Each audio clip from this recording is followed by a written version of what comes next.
there's so many of these content creators that say just process your feelings and your emotions, but nobody's talking about how, right? And I get so many clients that are like, if I need to process my emotions, do I just sit with them?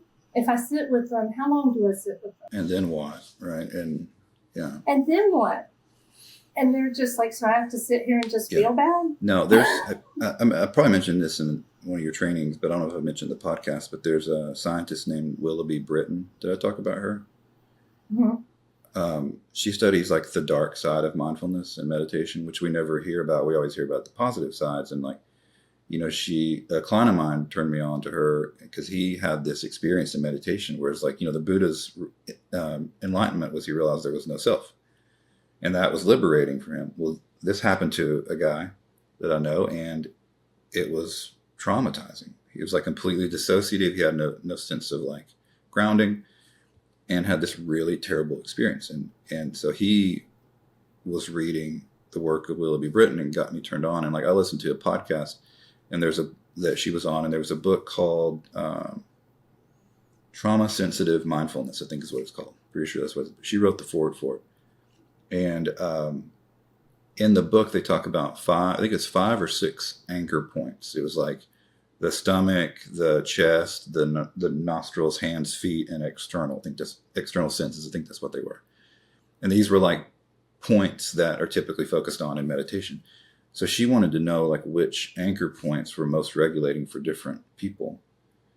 And she said, and I reached out to her anyway. I even reached out on Instagram trying to figure out, is this paper published? Because I want to cite this because it's fascinating. But she said that what they found was the anchor points that were most dysregulating for people with trauma were the torso, like stomach and chest.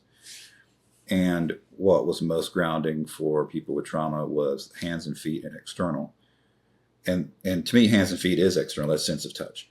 And so that was exactly what I'd been seeing in my practice. So I was so pumped to hear that, because it's like, like you say, these therapists, they'll say, encourage, like, just feel your body.